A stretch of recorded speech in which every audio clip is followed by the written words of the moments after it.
오늘 회개하는 자에게서 진노를 돌이키시는 하나님, 회개하는 자에게서 진노를 돌이키시는 하나님이란 제목으로 이 새벽 말씀 전하겠습니다. 이 본문의 구조는 크게 두 가지로 볼 수 있어요. 1절에서 3절까지 하나님께 돌아오라고 하는 선지자의 마지막 호소가 1절에서 3절 나오고 있습니다. 그리고 4절에서 9절은 돌아온 자를 향한 하나님의 은혜의 약속이 나타나 있습니다. 마지막 9절 우리가 봤는데 한번 같이 더 읽어보겠습니다. 9절입니다. 시작. 누가 지혜가 있어 이런 일을 깨달으며 누가 총명이 있어 이런 일을 알겠느냐. 여호와의 도는 정직하니 의인은 그 길로 다니거니와 그러나 죄인은 그 길에 걸려 넘어지리라. 마지막 9절인데요. 의미심장한 내용들입니다. 누가 지혜가 있냐? 누가 총명하냐? 누가 깨달을 수 있냐? 누가 알겠느냐? 사람의 지혜와 총명으로는 알 수가 없다. 사람의 힘으로 알짝 깨달을 수 없다라고 말씀하시고 있어요. 하나님이 주시는 지혜와 총명으로만 알 수 있는 일이라고 호세아 선지자는 외치고 있습니다. 여러분, 성경이 무엇이라고 생각합니까? 옛날 사람이 그냥 잘 써놓은 도덕책일 거예요. 아니면 이스라엘의 역사를 기록한 어떤 기록물일까요? 아니면 어떤 기적들을 막 조합해 놓은 그런 글들일까요? 믿음이 없는 사람들이 볼 때는 그렇게 평가절하할 수 있는 어떻게 그냥 너희들의 책이지 진리는 아니야라고 말할 수 있는 것이에요. 그러나 믿는 사람에게는 성경은 진리입니다. 성경은 참으로 신비로운 참으로 우리에게 능력 주는 책인데요. 아시다시피 40명의 저자가 1500년, 1600년간 성경을 기록했습니다. 66권의 성경이 다른 시대, 다른 문화와 언어 환경 가운데서 각자의 개성을 가진 기록자들이 썼습니다.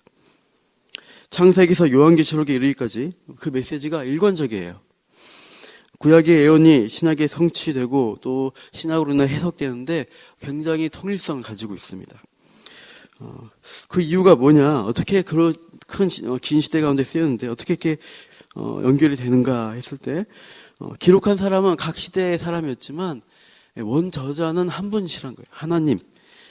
한 분이 그 사람에게 영감을 주셔서 썼기 때문에 내용이 너무나 일치합니다.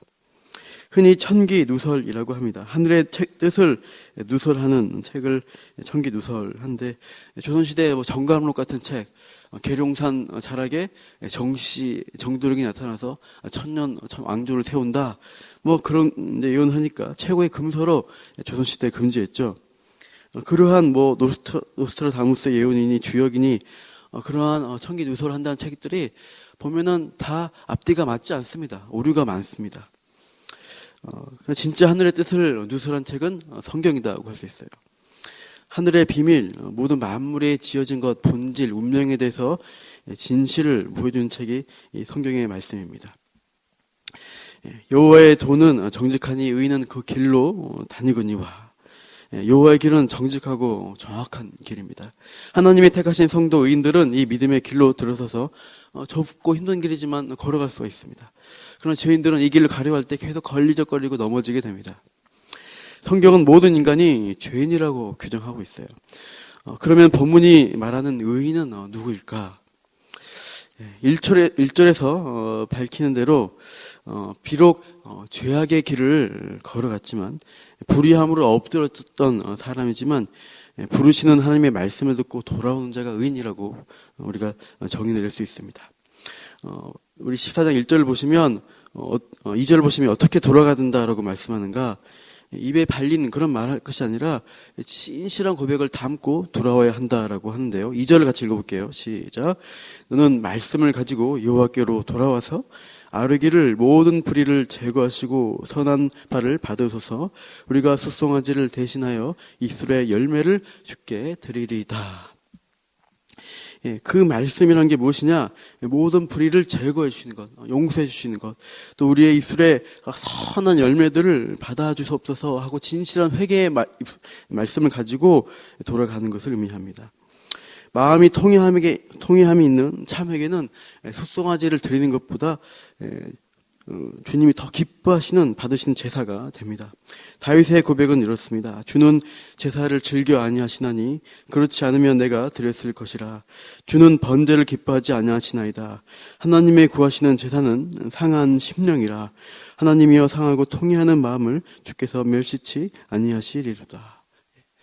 상하고 통회하는 마음을 주님이 받으십니다. 우리 오늘 본문의 3절 마지막 부분에 보시면 그 돌아온 자가 고아라고 묘사가 되고 있어요. 그 고아이기 때문에 주님의 긍휼을 얻어서 천부에 의지 없어서 손들고 오는 것입니다. 저는 고아와 같습니다. 혼자입니다. 배경도 없고 저를 도울 수 있는 친척이나 부모가 없습니다. 돈도 없고 아무것도 없는 고아와 같은 자입니다. 하나님은 고아의 아버지시고 과부의 재판장이시라고 하는 그 말씀에 근거해서 정말 주님께만 의지하고 두 손 들고 돌아오는 그 회개하는 죄인에게 상하고 통회하는 마음으로 돌아온 죄인을 하나님은 받아주신다는 거예요. 그래서 그 죄인을 의인으로 새롭게 하시겠다는 것입니다. 돌아오는 자는 3절 보시면 아수르의 구원을 의지하지도 않고 이제 군마를 의지하지도 않습니다. 우상을 향해서 우리의 신이라고 부르지도 않겠다는 고백을 하게 됩니다.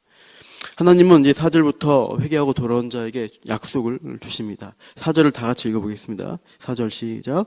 내가 그들의 반역을 고치고 기쁘게 그들을 사랑하리니 나의 진노가 그에게서 떠났음이니라. 반역한 것을 고치시겠다 말씀하셔요. 우리 호세아 6장 1절에서는 찢으셨으나 도로 싸매어 주시고 낫게 하신다라고 하고 있습니다. 반역과 죄악의 상처를 치유하시고 기쁘게 사랑해 주시겠다는 약속을 하십니다. 죄악을 행한 자에게 마땅히 하나님은 진노와 심판으로 대하셔야 합니다. 나의 진노가 근데 하나님은 그의 진노가 그에게서 떠났다라고 말씀하시고 있어요. 여기서 떠났다 하는 동사의 히브리어 원어는 샤브라고 하는 동사를 쓴다고 해요. 그 어원적 의미는 이런 것입니다. 어떤 것이 한 방향을 향해서 갑니다. 가다가 방향을 돌이켜 정반대로 돌아가는 것입니다. 돌아오는 모습을 보여줄 때 이 슈브라는 동사를 씁니다. 즉 범죄한 이스라엘을 심판하기 위해서 하나님의 진노를 보내십니다. 지금 호세아서 전체적으로 그 죄악에 대해서 진노를 하나님 보여주시죠. 그러나 그들을 향했다가 그들이 회개하고 돌아온 자에 대해서는 그것이 그 진노가 그들을 떠나서 다시 하나님께로 돌아오는 것입니다. 하나님은 세상의 죄악에 대해서 간과하지 않으시고 진노하시는 분이세요. 다만 즉각 심판하지 않고 오래 참으시고 계십니다. 그래서 지금도 일어나고 있는 세상의 죄악에 대해 하나님의 진노는 쌓이고 있는 중입니다. 그러다 때가 되면 그 진노가 폭발하게 될 것이에요. 그때가 최후의 심판의 때라고 할 수 있어요. 보통 죄인들은 각각 자기의 죄에 대해서 하나님의 진노를 받고 자기의 죄로 심판을 받게 될 것입니다. 그러나 회개하는 자에 대해서 하나님의 진노가 어떻게 된다고요? 가다가 하나님께로 돌아가요. 왜죠? 그 진노가 없는 것으로 그냥 바뀌어질 수 있을까요? 그럴 수가 없습니다. 하나님은 지극히 공의로우심으로 그냥 죄 없다, 그냥 없는 걸로 해줄게 적당하게 합의를 할 수가 없습니다. 이 말씀은 죄악에 대한 하나님의 진노가 다른 방식으로 해결될 것이다. 그것을 암시하고 있어요. 다른 본문인데 우리 창세기 9장을 한번 펴볼까요? 본문 좀 손가락 끼워 놓으시고 창세기 9장을 한번 가보시기 바랍니다. 창세기 9장에 보시면 노아의 홍수 이후에 하나님이 언약을 주시는 장면이 나오고 있어요. 창세기 9장 11절을 한번 읽어보겠습니다. 창세기 9장 11절 시작. 내가 너희와 언약을 세우리니 다시는 모든 생물을 홍수로 멸하지 아니할 것이라. 땅을 멸할 홍수가 다시 있지 아니하리라. 13절 읽어보죠. 내가 내 무지개를 구름 속에 두었나니 이것이 나와 세상 사이의 언약의 증거니라. 흔히 무지개 언약이라고 하는 노아에게 준 약속의 말씀입니다. 홍수 후에 무지개를 구름 속에 보여주심으로 다시는 홍수로 세상을 멸망시키지 않겠다 약속을 하십니다. 그러면 인간의 죄가 문제가 해결이 되느냐 그거예요. 그렇지 않다는 거예요. 홍수 전 사람들과 똑같습니다. 노아는 포도주에 취해서 벌거벗고 누워버렸습니다. 노아의 아들 함이 그 아버지를 보고 업신여깁니다. 노아의 세 아들로부터 나온 자손들은 나중에 어떻게 돼요? 바벨탑을 쌓고 하나님을 대적하는 사람들이 돼요. 홍수 전 사람들과 다르지 않습니다.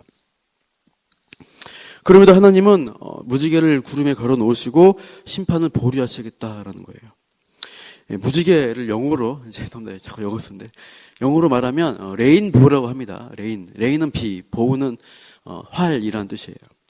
비가 그친 후 나타나는 어떤 활 같은 것을 무지개라고 영어로 표현하고 있는데, 히브리어 원어도 이게 같은 말입니다. 캐세트라고 하는데 활을 그 무지개로 표현하고 있습니다. 전쟁 무기로 활을 가리킬 때 쓴 단어를 같이 쓰고 있어요. 하늘에 마치 어떤 활이 걸려있다는 식으로 묘사하는 거예요. 하나님은 하늘에 활을 증거로 보여주시면서 심판을 멈추시고 계십니다. 제가 합동신학대학원 다닐 때 구약 교수님이 하시던 말씀이 또 기억이 나더라고요. 그 활이 어떤 방향을 가리키냐고 말씀하셨어요. 무지개 어디를 향하고 있습니까? 무지개 날아가는 화살의 방향이 어느 쪽입니까? 하늘 쪽입니다. 그 활 시위가 하늘을 향해서 올라갈 그런 모양으로 이렇게 굽어져 있습니다. 하나님 방향으로 활을 돌리고 있는 형상이라는 거예요. 죄로 인한 진노의 심판을 하나님이 자신에게로 돌리고 있다는 말씀입니다. 그럼으로써 죄에 대한 진노를 하나님 자신이 담당할 것을 우리 이 말씀을 통해 암시해주고 있습니다. 하나님 자신에게 세상의 죄짐을 지우고 진노를 퍼부으셨던 사건이 있었나요?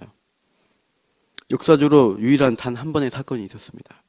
바로 십자가 위에 삼일째 하나님의 두 번째 제2위이신 성자 하나님이 인간으로 오셔서 모든 진노를 받아서 죽으신 일이 있었던 거예요. 인간이 되신 예수님을 향해서 세례 요한은 이렇게 외칩니다. 보라, 세상 죄를 지고 가는 하나님의 어린 양이로다. 하나님의 말씀, 유일한 구원받는 길에 대해서 듣고 믿은 이스라엘 백성은 유월절 어린 양의 희생, 어린 양의 피를 통해서 죽음의 심판을 넘어가게 됩니다. 죽음의 심판이 넘어가 버립니다. 그 용서받은 근거는 어린 양의 피가 있었기 때문이에요. 하나님은 호세아서를 통해서 돌아오지 않고 회개하지 않는 죄인들은 심판받고 멸망받아 마땅하다 이렇게 말씀을 선포하십니다. 그러나 하나님은 14장 마지막 순간까지 돌아오라고 호세아 선지자를 통해 외치고 있습니다. 그 부르심에 듣고 돌이키는 자에게는 그 진노와 심판을 거두시겠다는 거예요. 그들을 향해서 오히려 기쁨의 사랑으로 대하시겠다는 약속을 주시고 있습니다. 죄인임을 인정하고 그대로 가면 죽음뿐이라는 것을 두려워하는 사람, 그래서 손들고 하나님께 돌아온 자에게는 그 죄악을 고치실 것이다. 그리고 그 죄인을 의인이라고 칭하시겠다는 약속이 있는 것입니다. 회개자에게 무엇이 있습니까? 예수 그리스도의 죄 용서라는 은혜가 부어지는 것이에요. 돌아온 자 이스라엘에게는 이제 하나님이 진노의 하나님이 아니십니다. 이제 식물에게 이슬과 같은 존재로 다가오신다라고 5절에 이후에 이어서 나오게 됩니다. 그래서 이슬같이 물 공급하시고 이렇게 수분이 되어주셔서 식물이 어떻게 돼요? 꽃이 피고 열매 맺는 삶을 살게 해주겠다라고 5절부터 8절에 비유적인 약속들이 나오게 됩니다. 우리의 죄를 담당하신 예수 그리스도께로 우리의 있는 모습 그대로, 부족한 그대로 나아가면 됩니다. 돌이키라고 말씀하시기 때문입니다. 하나님만 의지합니다 하고 나아가면은 그분이 우리를 고쳐주신다는 약속이에요. 진노를 거두시고 사랑을 베푸시는 하나님을 기대합시다. 오늘도 우리가 한 걸음 행할 때마다 하나님과 동행하는, 그 하나님 믿고 신뢰하는 저와 여러분 되기를 소망합니다. 기도하겠습니다. 하나님, 당신은 겸손하게 죄인임을 인정하고 돌이키는 자에겐 한없는 사랑과 은혜를 베푸시는 분이십니다. 그동안 호세아의 말씀을 통해 끊임없이 죄악을 행하고 넘어지는 이스라엘을 향해 마지막까지 돌아오라고 호소하시는 하나님의 기다리심, 인내하심을 보았습니다. 오늘날 우리에게도 동일하게 오래 참으시며 돌아오라고 회개하라고 부르시고 계십니다. 그 음성에 반응하는 우리가 되게 하여 주옵소서. 우리를 자녀 삼으시고 우리의 죄악으로 다친 곳을 고치시고 쌓아매시는 하나님의 손길을 오늘도 경험하며 살아가겠습니다. 진실한 입술의 열매를 지켜주시고 삶 가운데 열매 맺어지도록 오늘 하루 매 순간마다 우리를 인도하여 주시기를 간절히 바랍니다. 이 모든 말씀 예수님 이름으로 기도합니다. 아멘.